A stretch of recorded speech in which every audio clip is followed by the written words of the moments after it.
Assalamualaikum warahmatullahi wabarakatuh.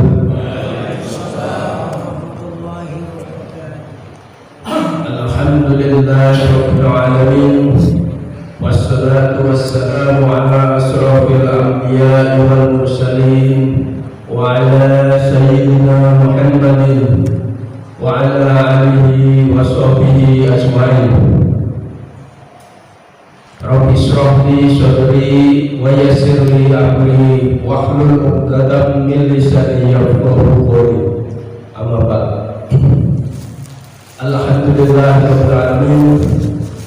Pertama-tama dan yang paling utama, marilah kita panjatkan puja dan puji syukur kehadirat Allah Subhanahu wa taala yang mana pada pagi hari ini kita masih dilimpahkan nikmat taufik dan hidayahnya, terutama nikmat iman, nikmat Islam, nikmat kesehatan, dan juga nikmat kesempatan, sehingga pada pagi hari ini kita masih bisa melaksanakan sholat subuh berjamaah di Masjid Al-Madinah yang kita cintai ini.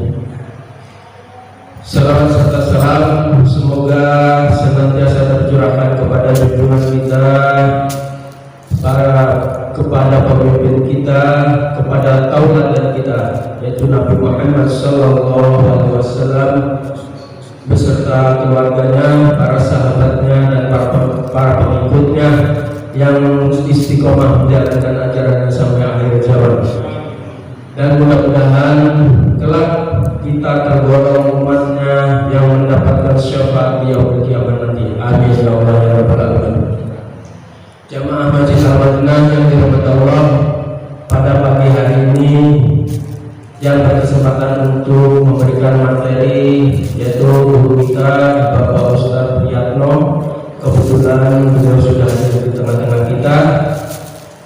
Pada pagi hari ini akan memberikan kajian ilmu fikih sampai pada waktu subuh nanti, dan di akhir sesi mungkin ada pertanyaan atau tambahan atau mungkin sanggahan, dipersilakan di akhir sesi nanti. Baiklah, untuk mempersingkat waktu kepada Bapak Ustadz Priyatno kami persilakan. Innal hamdalillah nahmaduhu wa nasta'inuhu wa nastaghfiruh wa na'udzu billahi min shururi anfusina wa min sayyiati a'malina. May yahdihillahu fala mudhillalah wa may yudlil fala hadiyalah. Asyhadu an la ilaha illallah wahdahu la syarikalah wa asyhadu anna Muhammadan abduhu wa rasuluh. Allahumma salli wa sallim ala sayyidina Muhammadin wa ala alihi wa ashabihi ajma'in, amma ba'du. Puji dan syukur mari kita senantiasa panjatkan kehadirat Allah Subhanahu wa ta'ala yang telah melimpahkan nikmat kepada kita sekalian, sehingga alhamdulillah pada pagi hari ini kita dapat kembali bertemu bermuajahah dalam rangka kajian taklim ba'da subuh. Mudah-mudahan Allah senantiasa memberikan taufik, hidayah, dan inayahnya untuk kita semua. Salawat dan salam tidak lupa kita sampaikan keharibaan baginda kita Habibana wa Nabiyyana Muhammad sallallahu alaihi wasallam, juga kepada keluarganya, para sahabatnya, dan juga segenap umatnya, termasuk kita di dalamnya insyaallah. Hadirin jamaah sekalian yang berbahagia, pada kesempatan yang baik ini saya ingin menyampaikan tema tentang keberkahan, atau dalam bahasa Arab sering disebut dengan barokatun. Barokatun ya, artinya keberkahan. Keberkahan adalah merupakan sesuatu yang sangat esensial di dalam kehidupan kita. Sepanjang kehidupan kita, kita terus mencari kebaikan supaya kita mendapatkan keberkahan. Kita melakukan amal-amal soleh supaya kita mendapatkan keberkahan. Karena tidak ada artinya apa yang ada, yang kita miliki, kalau kemudian tidak memberikan keberkahan di dalam kehidupan kita. Oleh karena itu, tema tentang keberkahan ini selain juga merupakan bagian dari akhlak dan juga ada kajian fikihnya yang terkait dengan keberkahan ini. Barokatun atau keberkahan secara bahasa maknanya adalah an-nama wa ziyadah. Artinya tumbuh dan bertambah. Jadi kalau misalnya kita bertemu dengan kawan kita, waktu terakhir ketemu kurus, pas giliran ketemu setelah beberapa tahun terlihat sudah menjadi pembesar badannya. Itu. Maka biasanya kita sering menyebut subhanallah, Anda sekarang sudah sukses ya, berkah antum. Nah, begitu. Kenapa berkah? Dilihat dari badannya udah bertambah gitu. Ya Pak Ketua DKM. Nah, itu. Bertambah itu artinya apa? Berkah. Secara bahasa berkah artinya tumbuh dan bertambah. Nah, sementara secara istilah, secara epistemologi, yang disebut dengan barokatun atau berkah adalah ziyadatul khairi fi ta'atillah, bertambahnya kebaikan dalam bingkai ketaatan. Jadi ada syaratnya, bingkainya ketaatan. Jadi kalau misalnya umur kita bertambah tapi kemudian tidak semakin taat kepada Allah, itu bukan berkah gitu. Harta kita semakin bertambah tapi kemudian tidak semakin bertambah kebaikan kita, tidak semakin dermawan, tidak semakin tawadu, maka itu bukan berkah. Nah, jadi berkah itu bertambahnya itu harus bertambahnya kebaikan itu dalam bingkai ketaatan. Jadi harus lebih semakin mendekatkan diri kepada Allah, semakin taat kepada Allah, semakin soleh. Itu yang disebut dengan berkah.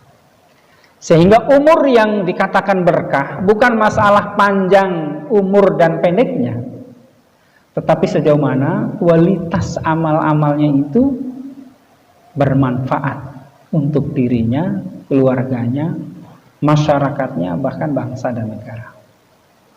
Jadi ada orang usianya pendek, usianya mungkin 40-an tahun, 30-an tahun, tapi berkah. Kenapa dikatakan berkah?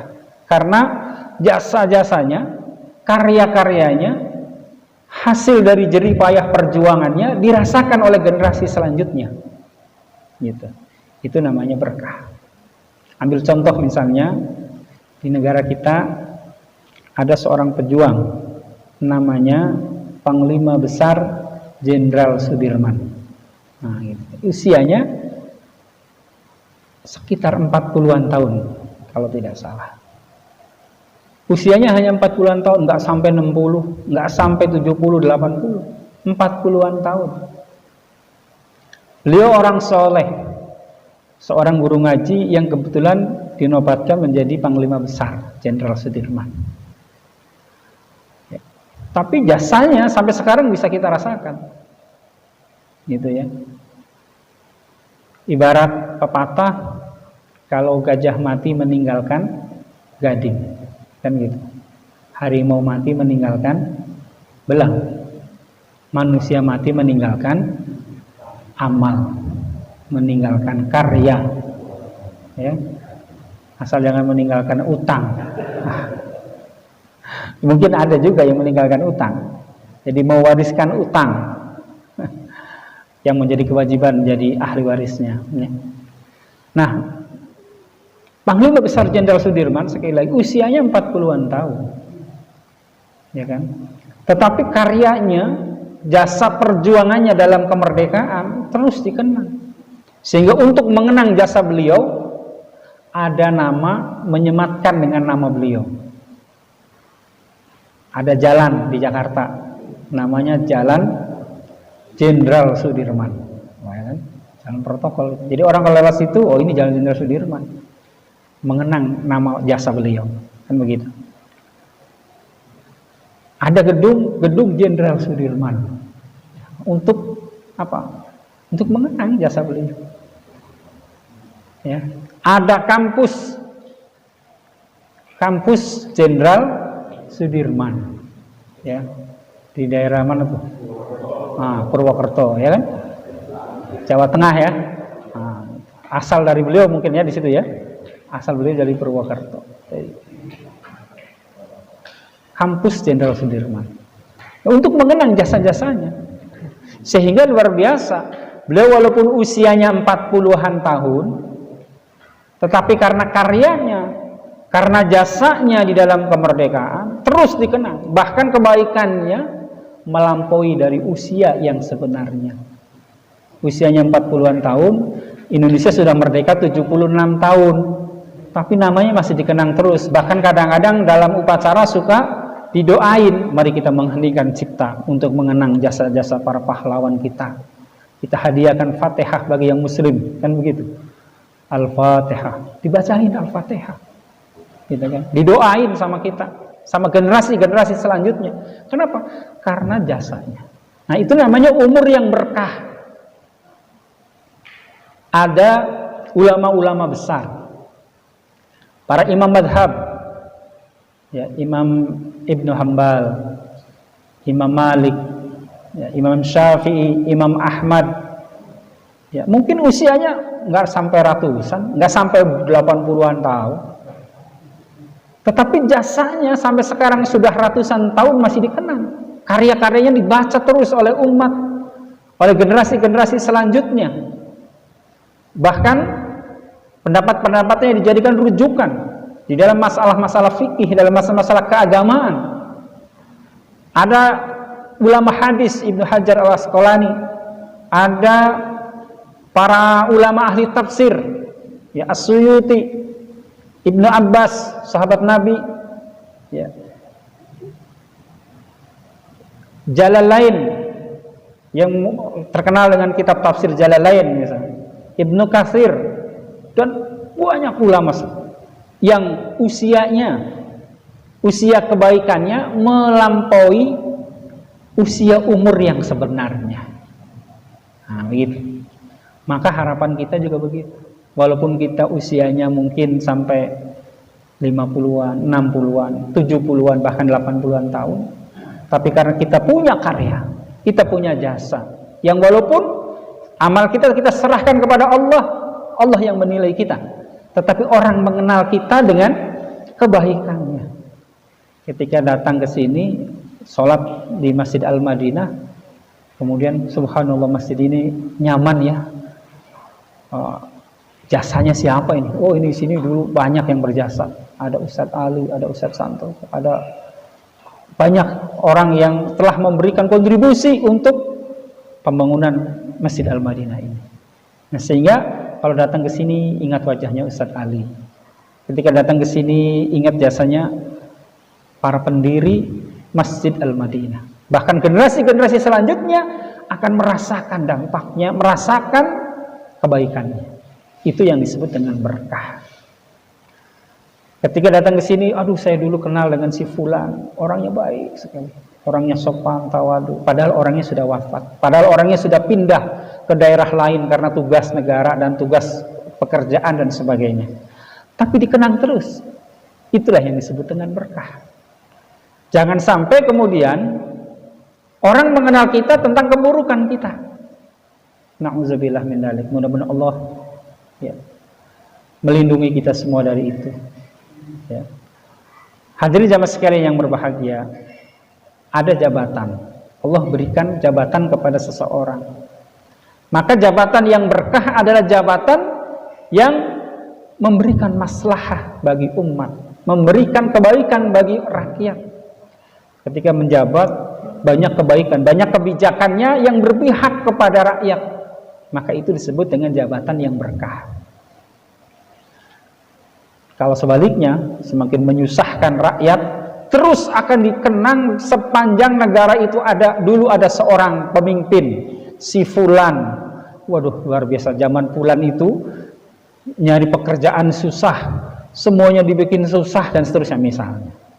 Maka kita menghindari, kalau kita diberikan amanah kepemimpinan dalam level apapun, mudah-mudahan Allah memberikan kekuatan untuk menjalankan amanah, sehingga yang generasi kita kenang terhadap kita adalah kebaikannya.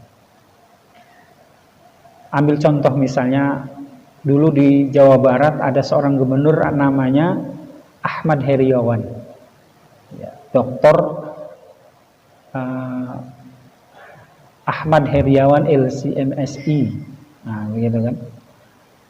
Beliau pernah menyampaikan dalam suatu kesempatan, kata beliau, sebelum saya menjabat jadi gubernur, kemampuan saya dalam memberikan kebaikan dalam hal infak maliyah, infak harta, paling 1 juta, paling besar-besarnya 10 juta kalau ada kesempatan rezeki, kata beliau. Kesempatan untuk bisa memberikan kontribusi terbatas. Tetapi setelah saya menjadi gubernur, kata beliau, alhamdulillah, saya dengan kebijakannya, dengan jabatan yang diamanahkan, banyak memberikan manfaat untuk umat. Pada zaman beliau dimulai adanya bantuan hibah keagamaan untuk pesantren. Nilainya minimal 100 juta, ada yang 150, ada yang 250 juta, tergantung kebutuhan dari pesantren itu dan sesuai dengan anggaran.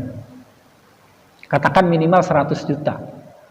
Ya, dulu pesantren kami Taruna Insani dapat 100 juta dari Pak Gubernur. Ketika kami dikumpulkan di Jawa Barat, di gedung sate situ, itu ada ribuan pesantren yang mendapatkan bantuan dalam tahun itu, dalam tahun anggaran itu. Bayangkan kalau 1000 saja, 1000 pesantren dalam 1 tahun, kalau menjabat beliau itu 10 tahun karena beliau 2 periode, 10 kali 1000, 10.000 pesantren, belum madrasah, belum sekolah-sekolah dan lain sebagainya, ya gitu. Keberpihakan terhadap agama luar biasa. Belum majelis taklimnya, jadi ada majelis taklim, ada masjid, ada pesantren, gitu kan. Termasuk masjid-masjid yang banyak di sini juga yang dapat, gitu kan. Itu bayangkan, kalau pesantren aja 10.000 tadi, 10 tahun dikali 100 juta. 100 juta kan nolnya berapa? 8 ya. Ditambah 10.000, tambah nolnya 4. Banyak lah ya. Banyak gitu. Nah, itu artinya apa? Artinya bahwa dengan amanah kepemimpinan, amanah jabatan bisa memberikan maslahat bagi umat, maka itulah yang disebut dengan jabatan yang berkah. Jangan sampai ngomongnya begini, ya saya mas sekarang nggak bisa ngapa-ngapain. Kalau dulu saya masih jabat mungkin bisa, sekarang mas saya sudah nggak menjabat. Padahal waktu menjabatnya kagak inget sama umat. Nah, gitu. Giliran udah pensiun aja bilangnya begitu. Nah, itu namanya jabatan yang nggak berkah. Maka jabatan yang berkah adalah jabatan yang bisa memberikan maslahat. Harta yang berkah. Harta yang berkah adalah harta yang bisa memberikan kebaikan bagi pemiliknya. Ada orang yang penghasilannya pas-pasan, sehingga dia hidupnya sederhana, tapi dia cukup. Jadi harta yang berkah itu adalah harta yang cukup, sedikitnya cukup, banyaknya apalagi. Nah, gitu. Itu namanya rezeki yang berkah. Ada orang yang penghasilannya besar, tapi nggak merasa cukup, merasa kurang, akhirnya dia melakukan tindakan pidana, korupsi misalnya, ya kan? Kenapa dia korupsi? Karena merasa kurang. Gitu. Apakah dia termasuk orang yang miskin, penghasilannya sedikit? Tidak. Orang yang bisa korupsi itu penghasilannya gede, ya kan? penghasilannya besar, pejabat, ya kan, atau punya kesempatan untuk melakukan itu. Nah, itu. Jadi rizki yang berkah adalah rizki yang walaupun sedikit cukup. Ada orang penghasilan 1 juta, 1,5 juta, tapi berkah karena dia menyesuaikan, ya, penyesuaikan penghasilan dengan pengeluarannya, ya, sehingga dia nyaman-nyaman saja dengan penghasilan seperti itu. Anak-anaknya alhamdulillah bisa sekolah, mungkin ada yang bisa sampai kuliah, mungkin ada yang sampai SMA, tapi bisa membesarkan anak-anaknya sehingga anak-anaknya sukses. Setelah dia selesai SMA, kemudian dia bekerja, melanjutkan sekolahnya sendiri terus, sehingga jadi orang sukses. Padahal orang tuanya mungkin biasa-biasa saja, gitu kan? Nah, ini yang disebut dengan berkah. Rizki yang sedikit cukup berkah, apalagi banyak. Ya. Rizki yang berkah adalah rizki yang membuat pemiliknya tidak lupa dengan Allah Subhanahu wa Ta'ala. Rajin ibadah, rajin datang ke masjid. Itu namanya rizki yang berkah. Ya. Jangan sampai ketika dikasih oleh Allah rizki yang pas-pasan, rizki yang yang tidak terlalu besar, itu dia taat, rajin ibadah, begitu dia dikasih karunia rizki yang luas, rizki yang banyak, dia kemudian lupa sama Allah. Nah, ini namanya nggak berkah. Karena di zaman sahabat ada yang seperti itu. Ada seorang sahabat datang kepada Rasulullah, "Ya Rasulullah, doakan saya jadi orang kaya." Kata sahabat ini, "Ya, saya udah bosan jadi orang miskin." Kira-kira begitulah.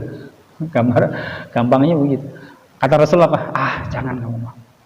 Udah kamu jadi seperti ini saja. Syukurin aja apa yang ada." Gitu. Kata Rasulullah. Akhirnya karena Rasulullah menolak, si sahabat ini udah pulang. Dalam kesempatan yang lain datang lagi kepada Rasulullah, "Ya Rasulullah, doakan saya jadi orang kaya." Kata Rasulullah sekali lagi, ngulangin lagi, "Udah jangan, kamu bausan seperti ini." Gitu. Mungkin Rasulullah tahu kali ya. Akhirnya dia balik lagi. Kesempatan yang ketiga datang lagi, minta lagi, doakan. "Ya Rasulullah, doakan saya jadi orang kaya." Karena sudah 3 kali, kata Rasulullah, "Ya sudah, saya doain." Katanya. Oleh Rasulullah didoakan jadi orang kaya. Didoain sama Rasulullah. Setelah itu, bagaimana Rasulullah caranya supaya saya jadi orang kaya? Akhirnya Rasulullah minta kepada para sahabat, "Yuk, kita bantu saudara ini. Kumpulin, bisa dibelikan kambing tuh. Nih, kamu kambing, kamu pelihara ya. Kamu rawat dengan baik." Akhirnya dia pulang dengan hati gembira, semangat, optimis untuk jadi orang sukses, jadi orang kaya. Sehari, sebulan, setahun, kambingnya yang tadinya 1 kambing betina, akhirnya kemudian lahiran, sekali lahir 2, sekali lahir 2, gitu kan. Semakin banyak, semakin bertambah tahun, kambingnya semakin banyak. Kalau dulu waktu masih pas-pasan, rajin ke masjid, sholatnya di shaf pertama, gitu kan, hadir dalam majelis ilmu bersama Rasulullah. Begitu kaya, begitu kambingnya sudah banyak, jarang ke masjid. Ya. Bahkan suatu ketika karena sudah jarang ke masjid, Rasulullah nanya, "Wahai para sahabatku, si fulan itu kemana ya? Kok nggak kelihatan-kelihatan?" "Ya Rasulullah, beliau sibuk ngurusin kambingnya." Gitu. Jadi setelah kaya sibuk ngurusin dunia, ngurusin kambing. Ya, semakin jauh dengan masjid, semakin jauh dari ketaatan. Maka yang seperti ini bukan, menurut saya bukan berkah. Karena orang yang berkah itu dengan bertambahnya rizki, dia semakin taat kepada Allah. Dia semakin banyak melakukan kebaikan, dia semakin dermawan, semakin semakin murah hati, dan semakin dekat dengan Allah Subhanahu wa Ta'ala. Karena dia banyak bersyukur kepada Allah. Itu namanya yang berkah. Nah, oleh karena itu hadirin yang berbahagia, kita berdoa kepada Allah agar mudah-mudahan Allah yang berikan rizki kepada kita, rizki yang berkah. Sedikit pun cukup, banyak apalagi. Dan tidak kemudian dunia, rizki yang kita dapatkan melalaikan kita dari mengingat kepada Allah Subhanahu wa Ta'ala. Karena kalau bahayanya kalau sudah lupa sama Allah, ya, itu akan dilupakan juga oleh Allah. Gitu kan? Dalam surat Thaha yang mungkin juga pernah saya sampaikan, Allah menjelaskan kepada kita, "Wa man a'rada 'an dzikri fa inna lahu ma'isyatan danka." Kan gitu ya. Waman a'rada, barang siapa yang berpaling, an dzikri, dari mengingatku, kata Allah, dari beribadah kepadaku, dari taat kepadaku, kan begitu. Fa innalahu ma'isyatan dhanka, maka akan aku berikan kepadanya, anugerahkan kepadanya, akan aku berikan kepadanya ma'isyatan dhanka. Apa itu ma'isyatan dhanka? Kehidupan yang sempit, kehidupan yang serba susah, kehidupan yang tidak harmonis, kehidupan yang tidak bahagia. Jadi orang yang a'rada, orang yang menjauh dari Allah, yang dilalaikan oleh kehidupan dunianya, maka Allah akan diberikan kehidupan yang sempit. Rizkinya merasa kurang terus, gitu kan? Hidupnya hanya ngurusin perut dan di bawah perut. Nah, itu namanya orang yang gak berkah. Rizkinya semakin banyak, bukan semakin dekat sama Allah, tapi semakin jauh dari Allah. Bahkan Allah kemudian sengaja diberikan fasilitas terus. Itu yang disebut dengan istidraj. Artinya Allah kasih rezeki, tapi bukan semakin mendekatkan kepada Allah, tapi semakin jauh. Kenapa? Karena untuk melakukan maksiat saja membutuhkan modal. Ya, untuk minuman arak misalnya kan, yang mengandung alkohol. Kalau minum sirup, minum Pocari Sweat, ya kan, cukup dengan 10.000, cukup dengan 5.000, kan begitu. Coba kalau bir bintang, nggak cukup, ya kan. Apalagi kalau belinya di kafe, atau misalnya minuman-minuman yang katanya kalau semakin lama itu semakin mahal harganya, kan bisa. Belum lagi yang nemeninnya. Wah. Artinya untuk maksiat saja membutuhkan modal, membutuhkan biaya yang besar. Maka sengaja Allah berikan tuh kemudahan, sehingga dia bisa melakukan kemaksiatan-kemaksiatan, terus bergelimang dengan kemaksiatan, semakin jauh dengan Allah. Maka kata Allah, fa innalahu ma'isyatan dhanka, maka sesungguhnya aku berikan kepadanya kehidupan yang sempit, kehidupan yang serba tidak bahagia, kehidupan yang merasa tidak puas dan seterusnya, sehingga dia semakin jauh dari Allah. Di akhiratnya, wa nahsuruhu yaumal qiyamati a'ma, dan akan kami kumpulkan dia dalam keadaan buta. Ya, surat surat Toha ayat 124. Ya. Itu sangat tegas sekali Allah menjelaskan. Oleh karena itu kita berusaha untuk mendapatkan rezeki yang rezeki itu berkah. Keluarga yang berkah adalah keluarga yang harmonis. Keluarganya, suaminya soleh, istrinya soleha, anak-anaknya soleh dan soleha. Ya, mau berdoa, mau beribadah, mendoakan kita kelak nanti. Itu namanya keluarga yang berkah. Gitu kan? Kalau keluarga yang nggak berkah, ya, bapaknya sibuk dengan pekerjaannya, ibunya sibuk dengan arisannya, dengan sosialitanya, kan begitu. Anak-anaknya sibuk karena nggak ada yang merhatiin, sibuk dengan teman-temannya, sibuk dengan pergaulan bebasnya dan seterusnya. Nah, itu namanya keluarga yang tidak berkah. Nah, hadirin jamaah sekalian yang berbahagia, oleh karena itu kita memohon kepada Allah Subhanahu wa taala agar kita diberikan keberkahan. Nah, bagaimana kita caranya supaya kita bisa mendapatkan keberkahan di dalam kehidupan kita? Nah, kita lihat di dalam Al-Qur'an surat Al-A'raf ayat 96. Ya. Surat Al-A'raf ayat 96. Bagi yang handphonenya ada aplikasi Qur'annya, silahkan. Di dalam surat Al-A'raf, surat yang ke-7 ayat 96, Allah Subhanahu wa taala berfirman, A'udzubillahi minasyaitonirrajim. Walau anna ahlal qura amanu wattaqau la fatahna 'alaihim barakatim minas sama'i wal ard. Walakin kadzdzabu fa akhadnahum bima kanu yaksibun. Ayat ini diawali dengan harf syartiyah, huruf syarat namanya, yaitu huruf anna. Selain huruf anna ada juga huruf syarat itu namanya inna. Dalam kaidah bahasa Arab itu ada disebut dengan inna wa anna, inna wa akhwatuha, wa anna wa akhwatuha, inna wa anna wa akhwatuha. Ada saudara-saudaranya yang memiliki fungsi yang sama sebagai harfus syartiyah. Artinya huruf syarat. Ya, syarat dari sesuatu agar sesuatu itu tercapai, sesuatu itu didapatkan, Jadi untuk mendapatkan sesuatu harus ada syaratnya. Nah, syaratnya itu biasanya dalam bahasa Arab menggunakan harfus syartiyah. Nah, di sini harfus syartiyahnya itu adalah anna. Allah menjelaskan, walau anna, sekiranya dan sekiranya, ya, sesungguhnya, ya, ahlal qura, penduduk dari sebuah negeri, amanu, beriman, wattaqau, dan juga bertakwa, amanu wattaqau. Jadi ini syaratnya. Sekiranya penduduk sebuah negeri itu beriman dan bertakwa, nah nanti jawab syaratnya ini itu. Apa jawab syaratnya? La fatahna alaihim. La fatahna menggunakan harfu taukid sekali lagi, menggunakan menunjukkan sebuah kepastian. Jadi kalau syaratnya terpenuhi, maka akan Allah Subhanahu wa ta'ala, lamnya lam taukid. La fatahna, pasti akan kami bukakan, alaihim, atas mereka, barokatin, pintu-pintu keberkahan. Ya, la fatahna, dan akan kami bukakan, alaihim, atas mereka, barokatin, pintu-pintu keberkahan.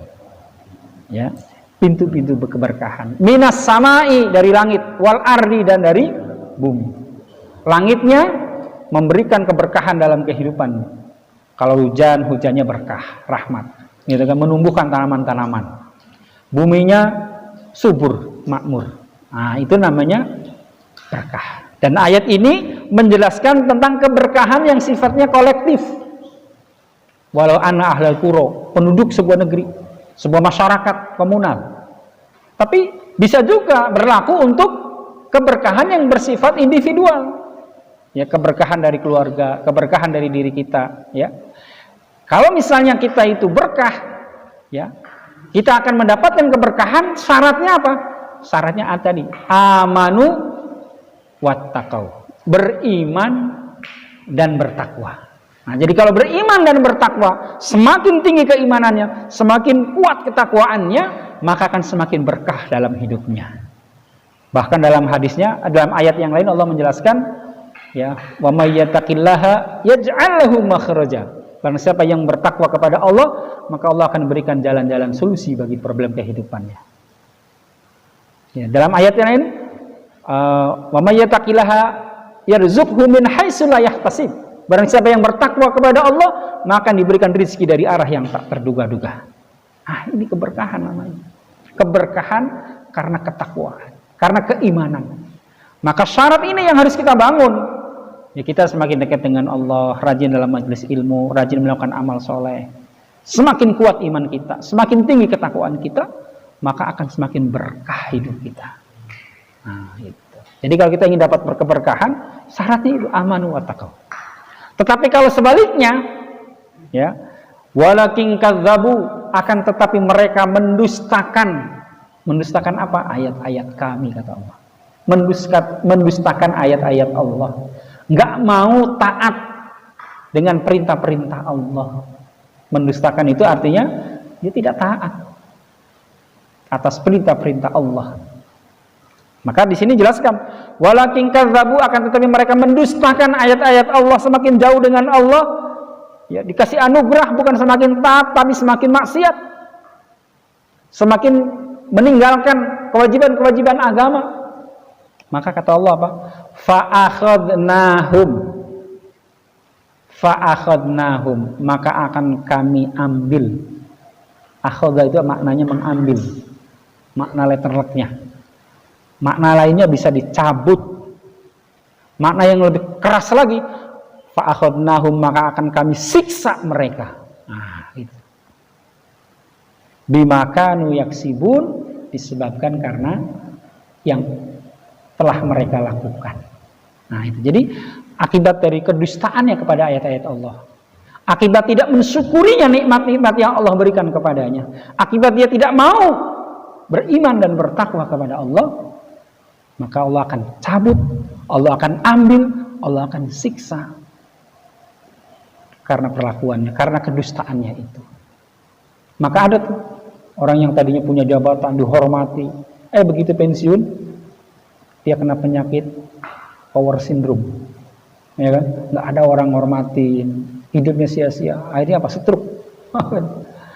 Nah, gitu. Hidup akhirnya jadi tidak bahagia.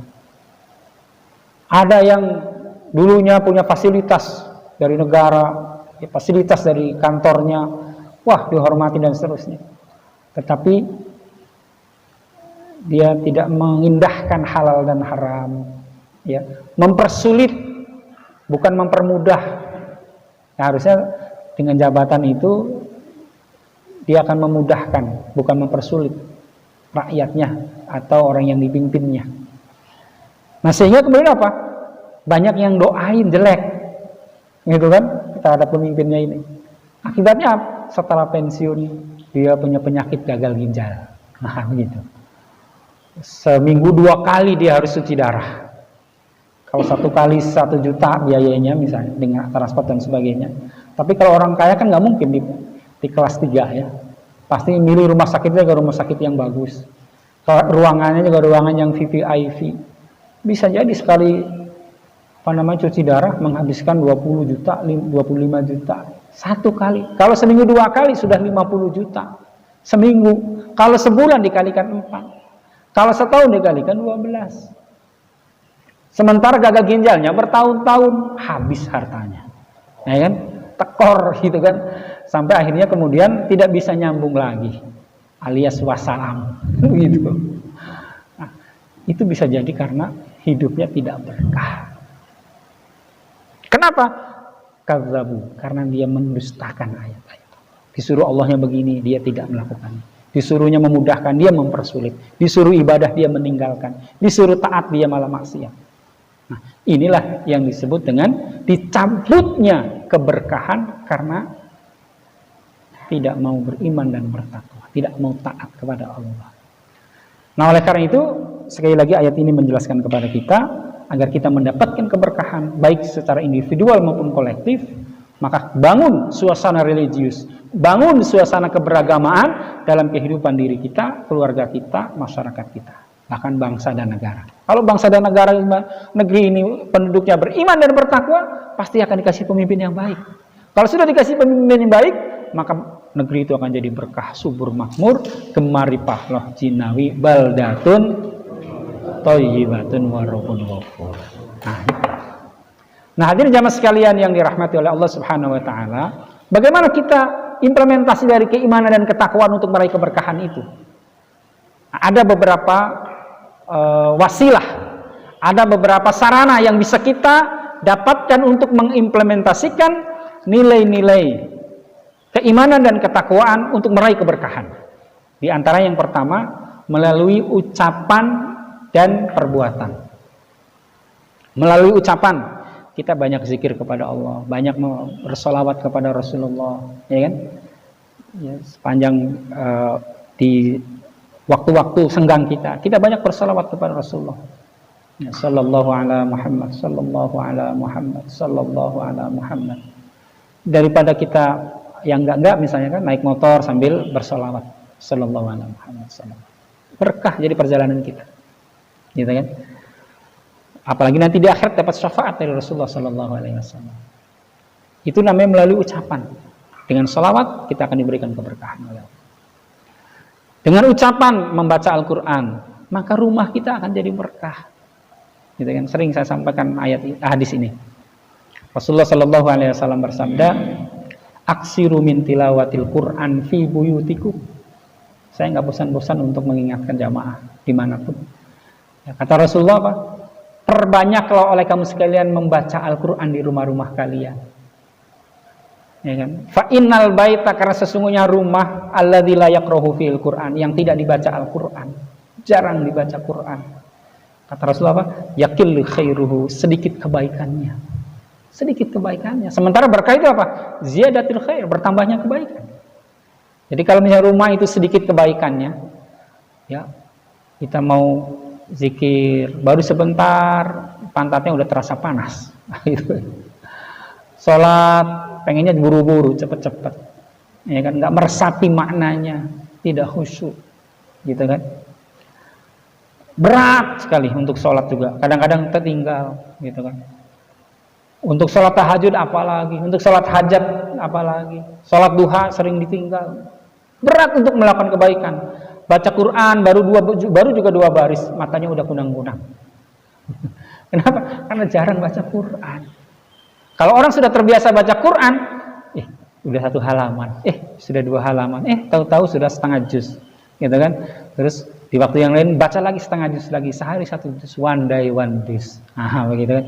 Berkah jadinya, gitu kan? Tapi kalau orang jarang baca Quran, di rumahnya jarang dibaca Al-Quran, kata Allah, kata Rasulullah, yaqilu khairuhu, sedikit kebaikannya, wa yaksuru syarruhu, dan banyak keburukannya, wa yadiku ala ahli, dan muat sumpah bagi penghuninya, ya kan? Jadi kalau untuk kebaikan susah, berat. Tapi kalau untuk keburukan, untuk hal yang sifatnya sia-sia, semangat, ya kan? Coba nonton TV berjam-jam kuat, ya kan? Coba zikir, taklim, baru setengah jam aja udah pantatnya udah geser-geser baik kan gitu. Kenapa? Melakukan kebaikan terasa berat. Nah, bisa jadi karena hidup kita nggak berkah, diri kita nggak berkah, jarang baca Quran. Nah, gitu. Tapi kalau untuk urusannya sia-sia, rela berkorban, ya kan? Ulang tahun nih cucunya, difasilitasi, rumahnya dihias, teman-teman di sekelilingnya diundang, ya kan? Diundangin badut, ya kan? Badut aja harganya berapa tuh? Jasanya kan gitu. Belum lagi untuk makanannya, belum lagi untuk bawa pulangnya anak-anaknya. Wah, besar, bisa menghabiskan 5-10 juta misalnya. Itu hanya sekedar untuk ulang tahun. Apalagi kalau orang-orang kaya ya, untuk ulang tahun itu, wah luar biasa. Mengadakan pesta, ya kan? Tapi kalau untuk urusan pengajian, pelitnya luar biasa. Nah, itu namanya nggak berkah, sedikit kebaikannya. Nah, hadirin jemaah sekalian yang dirahmati Allah, itu melalui ucapan, melalui perbuatan. Misalnya apa? Infak, ya kan? Infak dalam surat Al-Baqarah, ya. Surat Al-Baqarah ayat 261 kalau tidak salah ya. Allah menjelaskan tentang keberkahan dari infak, dari sedekah yang kita lakukan. Ya. Dalam surat Al-Baqarah dijelaskan, surat Al-Baqarah ayat 261 misalnya, masalul ladzina yunfikuna amwalahum fi sabilillah. Kan gitu. Masalu perumpamaan alladzina, orang-orang yang yunfikuna, menginfakkan amwalahum, harta mereka, fi sabilillah, di jalan Allah, kamasali, seperti perumpamaan habbatin, sebuah biji tanaman yang kemudian ditanam, ambatat, dia tumbuh besar, sab'a sanabil, kemudian menghasilkan 7 dahan.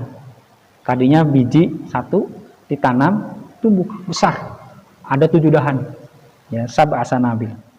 Kemudian fi kulli sumbulatin mi'atu habbah, setiap 1 dahannya itu melahirkan 100 buah.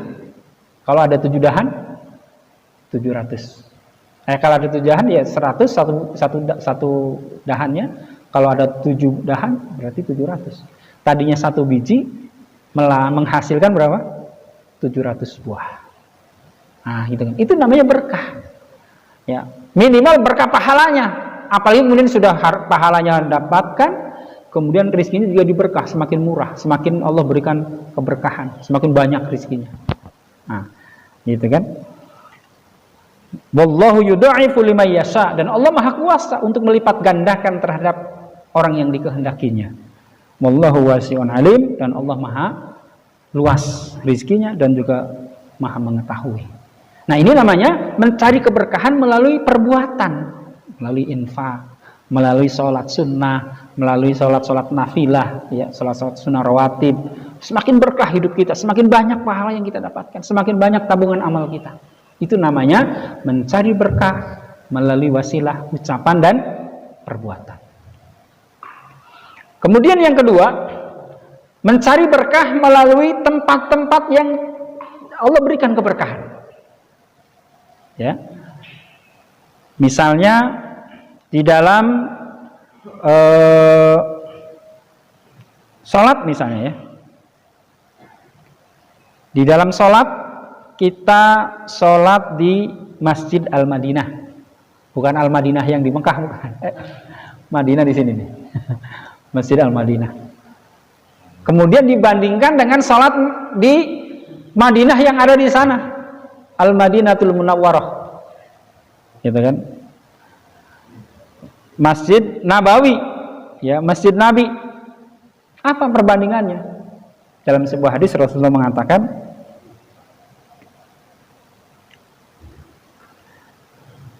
"Salatun fi masjidi," kata Rasulullah, salat di masjidku ini, fi masjidi hadza, gitu kan?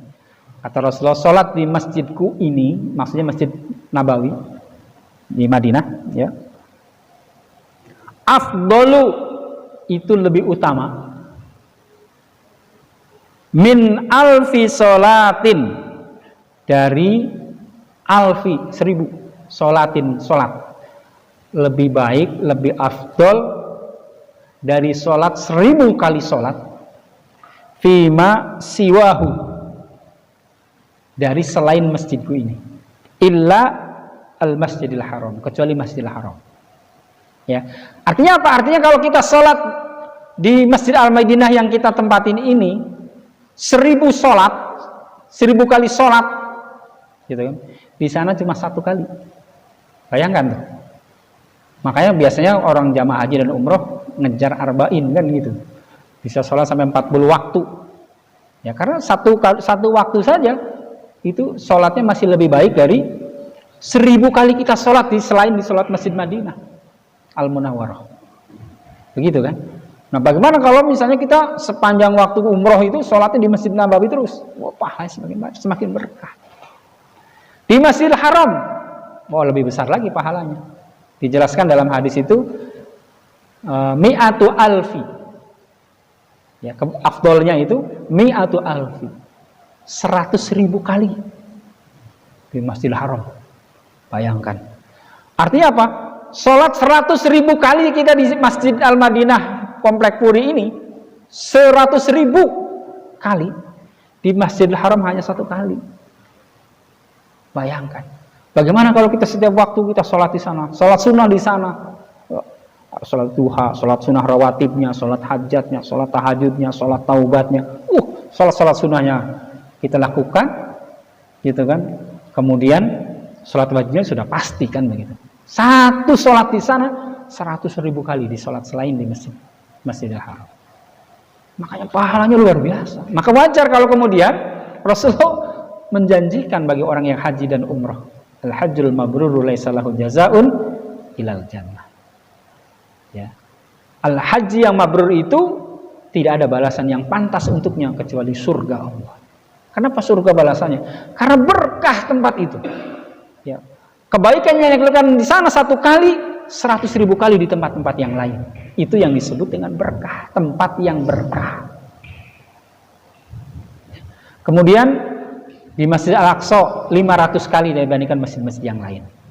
Gitu kan? Itu yang kedua, melalui tempat-tempat tertentu. Yang ketiga, melalui waktu-waktu tertentu. Ini sedikit lagi ya. Melalui waktu-waktu tertentu. Waktu-waktu tertentu misalnya apa? Antara sholat dan antara azan dan iqamah. Itu adalah waktu yang mustajabah untuk berdoa. Maka pada saat muazin sudah mengumandangkan azannya, kemudian kita melaksanakan sholat sunnah, kita berdoa kepada Allah. Itu waktu mustajabah. Bainal adzan wal iqamah, antara azan dan iqamah. Kemudian antara baina khutbatain, antara 2 khutbah. Pada saat sholat Jumat, khutbah pertama, kemudian khatib duduk. Nah, pada saat duduk kita berdoa kepada Allah. Itu adalah waktu yang mustajabah. Waktu yang memang diperintahkan Allah untuk banyak berdoa. Itu namanya waktu-waktu tertentu yang Allah berikan keberkahan.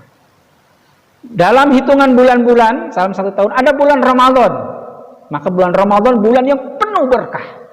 Pahala dilipat gandakan sama Allah. Ya kan? Maka kita manfaatkan momentum Ramadan untuk kebaikan, banyak beribadah sebanyak-banyak. Karena memang waktu itu adalah waktu yang berkah oleh Allah. Di antara hari-hari dalam bulan Ramadan ada 1 malam yang disebut dengan malam Lailatul Qadar. Khairun min alfi syahr, lebih baik dari 1000 bulan. Maka pada waktu itu kita diperintahkan untuk banyak beribadah. Karena itu adalah waktu-waktu yang mustajabah. Nah, jadi ada waktu-waktu yang memang Allah berikan keberkahan. Yang terakhir, yang keempat, melalui makanan. Makanan yang diberkahi. Apa contohnya? Minyak zaitun. Ya, dalam hadis Rasulullah mengatakan, "Kulu az-zaita," makanlah oleh kami sekalian zaitun, wa adhinuhu, dan gunakanlah zaitun itu untuk kepentingan kehidupan kita. Fa innahu, karena sesungguhnya minyak zaitun itu min syajaratil mubarakah, dari makanan yang diberkahi. Nah, maka kita diperintahkan untuk minum minyak zaitun. Karena itu fungsinya salah satunya menurut medis itu untuk bisa mengencerkan darah. Orang yang kena COVID kan banyak karena apa, kental kan darahnya, nggak bisa, oksigennya nggak bisa, sesak napas. Nah, maka perbanyak itu minum minyak zaitun. Kan gitu ya. Habatus saudah, obat segala penyakit kata Rasulullah, kecuali penyakit menua, katanya kan gitu. Penyakit ketuaan nggak bisa, ada obatnya gitu. Kemudian minyak kurma, misalnya madu, obat segala penyakit. Nah, itu adalah makanan-makanan yang harus sering kita konsumsi, karena itu adalah makanan yang diberkahi oleh Allah. Selain makanan-makanan yang lain, combro, yang lain silahkan. Itu makanan berkah juga kan. Nah, teh manis, apa yang ada lah, berkah. Nah, jadi ada 4 wasilah kita untuk bisa mendapatkan keberkahan.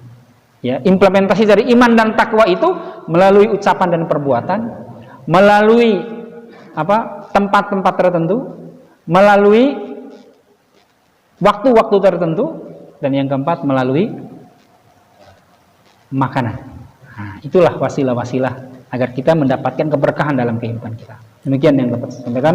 Kurang lebih mohon maaf. Qul qouli hadza fastaghfirullahi wa lakum. Wallahu muwaffiq ila aqwamit thoriq, billahi taufiq wal hidayah. Assalamualaikum warahmatullahi wabarakatuh.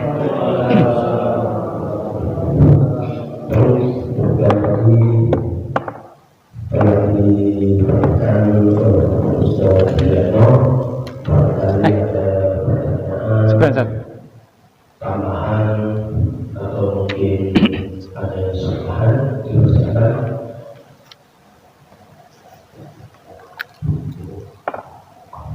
Ya, ada pertanyaan, tinggal buka Ustaz Yatno untuk menutup dengan doa.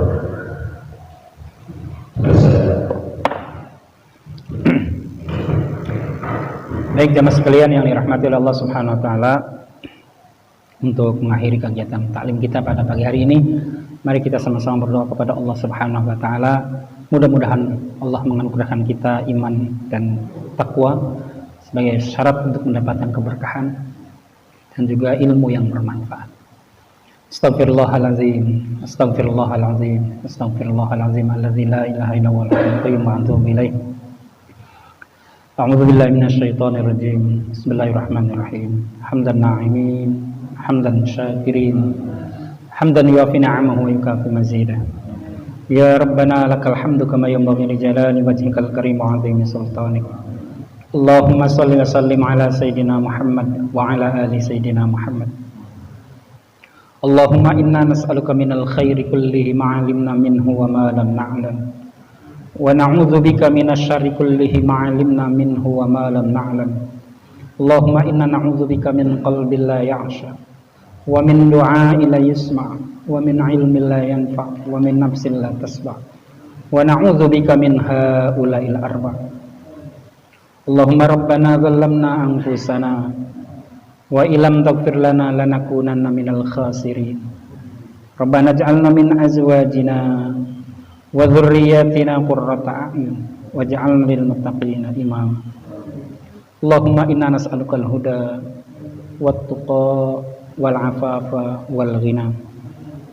Allahumma inni a'udzubika minal hammi wal hazan, wa a'udzubika minal 'ajzi wal kasal, wa a'udzubika minal jubni wal bukhl, wa a'udzubika min ghalabatid daini wa qahrir rijal. Allahumma rabbana sahil umurana wa hasil maqasidana wa balighna ilaika ya Allah ya arhamar rahimin. Allahumma inna nas'aluka ilman nafi'an wa rizqan wasi'an katsiran mubarakan halalan thayyiban wa amalan mutaqabbala. Allahumma inna nas'aluka ridhaka wal jannah wa na'udzubika min sakhatika wan nar. Allahumma arinal haqqa haqqa warzuqna ittiba'ah wa arinal batila batila warzuqna ijtinabah. Allahumma inna nas'aluka husnal khatimah wa na'udzubika min su'il khatimah. Rabbana atina fid dunya hasanah wa fil akhirati hasanah wa qina adzabannar.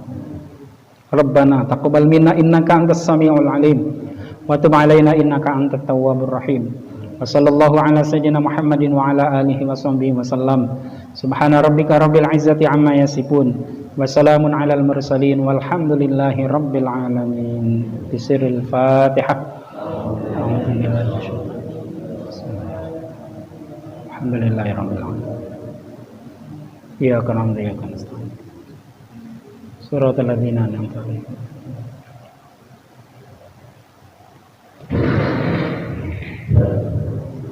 Alhamdulillah,